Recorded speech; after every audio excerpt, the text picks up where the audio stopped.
আজকের ব্লগটা শুরু করছি আমার শান্তাকে দিয়ে, ছোট্ট Shanta. Hello guys, welcome back to my channel Puja vlogs. তোমরা সবাই কেমন আছো? আশা করছি খুব ভালো আছো, আর আমরাও খুব ভালো আছি, এমনকি বিন্দাস আছি। তো আজ ব্লগটা একটু দুদিন লেট হলো। আজ হচ্ছে 23 ডিসেম্বর। তো মেয়ের স্কুলে ছিল প্রোগ্রাম, যার জন্য প্লাস ছুটিও পড়ে যাচ্ছে, নতুন ইয়ার চালু হবে। তো আজকে তার জন্য একটা ফাংশন ছিল, তো সেখানেই যাব। সো দেখতেই পাচ্ছ আমি চলে এসেছি স্কুলে, আর স্কুলটা ডেকোরেশনটা মারাত্মক করেছে, বাট দিতে চলে এসেছি। মনে হয় এখন কোনো রকমভাবে কিছু দেখতে পারবো না, কারণ হচ্ছে এখন ঢুকিয়ে নেবে, নিয়ে ক্লাস অন হয়ে যাবে, তারপর ক্লাস হয়ে গেলে তারপরে একটা হালকা করে ছোট অনুষ্ঠান হবে। আর এই যে দেখতে পাচ্ছ আমি ওকে দিয়ে বাড়ি চলে এসেছি, আর এসে আমি কাটাকুটি স্টার্ট করে দিচ্ছি, কারণ আজকে আমাদের রান্না হবে হচ্ছে ফ্রায়েড রাইস আর হচ্ছে আলু কষা, মানে আলু দিয়ে ফুলকপি দিয়ে। আর হচ্ছে আজকে যেহেতু শনিবার, তো কোনো রকম কোনো আমিষ টামিষ হবে না। আর আমার মেয়ের এমনিতেও শনিবার স্কুলটা অফই থাকে, যেহেতু আজকে যেহেতু একটা মানে 25 ডিসেম্বর, তো অবভিয়াসলি স্কুল ছুটি থাকে, সেই সেলিব্রেশনটা করার জন্যই আজকে স্কুলটা হচ্ছে, প্লাস ছুটিও পড়ে যাবে আজকে থেকে। আবার 3 জানুয়ারি চালু হবে, সেটা হচ্ছে নতুন সেশন দিয়ে। তো দেখতেই পাচ্ছ আমি টিফিনটাও সেরে ফেলছি, মানে কাটাকুটি হয়ে গেছে, আর মা টিফিনটা রেডি করে রেখেছিলো, আমি জাস্ট কাটাকুটি করে দিয়েই। আর চাউমিন বানিয়েছিল, ভেজ চাউমিন, তো দারুণ হয়েছিল খেতে, বিশ্বাস করো। তো চাউমিন হলে তো আমার আর কিছু চাই না, তোমরা ভালো করে জানো আমি ভীষণ চাউমিন খেতে ভালোবাসি।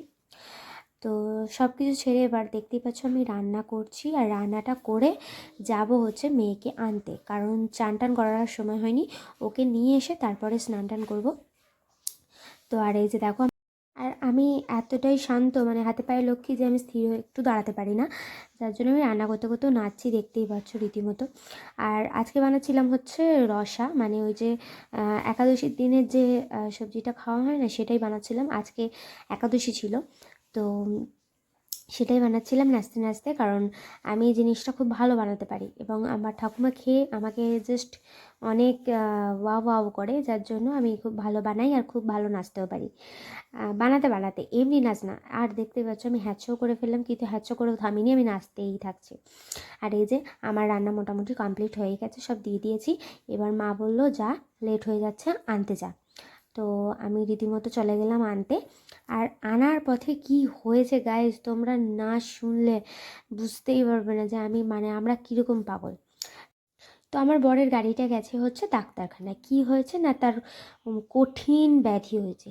কি হয়েছে না, হচ্ছে তার মিটারটাই খারাপ হয়ে গেছে। খারাপ হয়ে গেছে মানে কি, মানে পুরোপুরি খারাপ হয়ে যায়নি, মানে কিছু একটা গন্ডগোল হচ্ছে।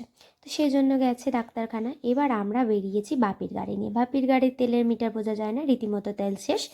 আমরা যাচ্ছি হেঁটে হেঁটে, মেয়েকে স্কুল থেকে আনতে যাচ্ছি, লেট হয়ে গেছে, ভীষণ সমস্যা।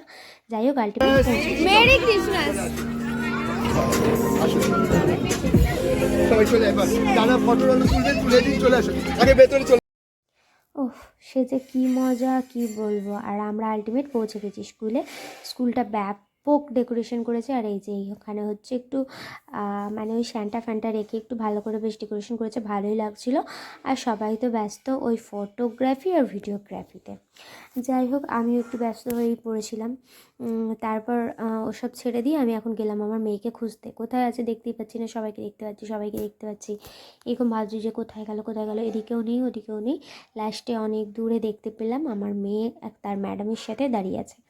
দাঁড়িয়ে কী করছিল ভগবান জানে, এই যে পিঠে ব্যাগ দিচ্ছিল। ও ব্যাগে কি পুড়তে, মানে জানি না কি করছিল, আমি নিজেও জানি না বাবা, বলতে পারবো না। যাই হোক, এবার ও সোজা বাড়ি যাবে, আর কোনো কিছু না। আমি বলছি দুটো ফটোও তুলবে না, কিছু না। ও সোজা এখন ওর কাজ হচ্ছে বাড়ি যাবে, কারণ কি, ওর আর ভালো লাগছে না। ওর কোনো ফ্রেন্ড নেই, কিছু নেই, ও খালি বাড়িতে এসেই ভজভজ করে আমার ফ্রেন্ড আছে, আমার ফ্রেন্ডের এই নাম সেই নাম। আলটিমেট ও কারোর সাথে গিয়ে কথা বলে না, এমনকি ম্যাডামদের সাথেও কথা বলে না। সো দেখতেই পাচ্ছ পাপাইকে পেয়ে গেছে, তো খুব খুশিও, পাপাইয়ের কাছে চলে গেছে রীতিমতো।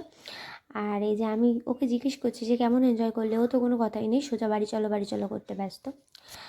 তো এই যে দেখতেই পাচ্ছ আমরা গুটি গুটি পায়ে এগিয়ে যাচ্ছি বাড়ির দিকে। তো হ্যাঁ, আর একটা বড় জিনিস হচ্ছে খাওয়া দাওয়া।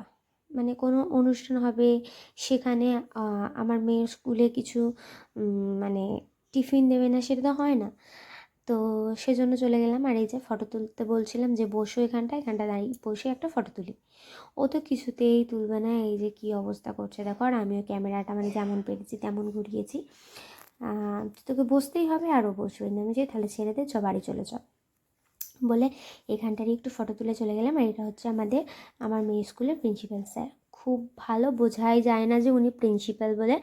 একেবারে মানে ফ্র্যাঙ্কলি থাকেন, খুব ভালো। মানে জাস্ট ওনার বিহেভিয়ার বলো বা কথাবার্তা খুব সুন্দর। আমরা তো ওনাকে খুব রেসপেক্ট করি, খুব শ্রদ্ধা করি। যাই হোক, আর এই যে আমার মেয়ে স্যান্টা সেজে দেখে স্যার নিজেই বলছেন তাহলে আমাকে একটা স্যান্টা লজেন্স দাও বলে হাত পেতে আছে। তো আমার মেয়ে রীতিমতো দিয়েও দিয়েছে। তো উনি আবার ওটাকে আমার মেয়েকে ব্যাক করে দিলেন, বলছে এ নাও, আমি আমার স্যান্টাকে দিচ্ছি বলে আবার উনি ব্যাক করে দিয়েছেন। তো সত্যি উনি খুব ভালো, খুব বড় মনের মানুষ, বাচ্চাদেরকে অনেক ভালোবাসে। আর এই যে ম্যাডামরা টিফিন হাতে নিয়ে দাঁড়িয়ে আছে, সবাইকে একটা করে দিচ্ছে। একটা ছিল চকলেট, ওই ডেয়ারি মিল্কের ললিপপ, আর একটা কেক ছিল। আর হচ্ছে এই সামনের ম্যাডামটা যে দিচ্ছে, ওনার কাছে যে লজেন্সটা ছিল ওটা আমি প্রোভাইড করেছি, ওই লজেন্সটা। কারণ আমার ইচ্ছা হলো যে বাচ্চাদের আমিও কিছু দেবো। তো এবছর সেরকম কিছু করে উঠতে পারিনি, কারণ বুঝতেই পারছো আমাদের দোতলার ঘরটা হলো সবে মাত্র। তো সেজন্য এক ডাব্বা জাস্ট লজেন্স কিনেই দিয়েছিলাম, ক্যান্ডিগুলো 1 টাকার।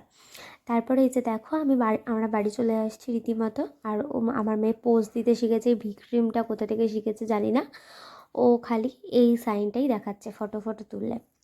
আলটিমেট আমরা বাড়ি চলে এসেছি। ও লজেন্স নিয়ে এসে ওর ইয়াকে আগে দিয়েছে। তারপরে বলছি অন্য কাউকে দিতে, বলছে না আর দেবো না। মানে ও ওই যে 1 ডাব্বা লজেন্সটা যে বললাম না স্কুলে প্রোভাইড করেছি, ও তার মধ্যে থেকে কিছুটা নিয়ে ও থলিতে ভরে রেখেছিল। ভরে রেখে ও নিজেই খেতে ব্যস্ত, মানে নিজেই সব খেয়ে নিয়েছে। বেশিরভাগ 4-5টা মানে খেয়ে নিয়েছে আস্তে আস্তে। তো যাই হোক, আর এই যে দেখতেই পাচ্ছ আমার মা অলরেডি রান্না স্টার্ট করে দিয়েছে। এখানে ফ্রায়েড রাইসটা বানাচ্ছে, তার জন্য এগুলো সব ভাজছে। আর তরকারিটা হয়ে গেছে। তরকারিটা হচ্ছে মানে তোমরা জাস্ট তরকারিটা দেখলে অবাক হয়ে যাবে যে কী পরিমাণ ভালো হয়েছিল। মানে না খেলে তো বোঝা যায় না, তবু দেখে আশা করছি বুঝতে পারবে। মানে জাস্ট দারুণ হয়েছিল, কিছু বলার নেই আর। সো দেখতে পাচ্ছ আমরা খেতে বসে গেছি, মা সার্ভ করছে আর আমরা খাবো।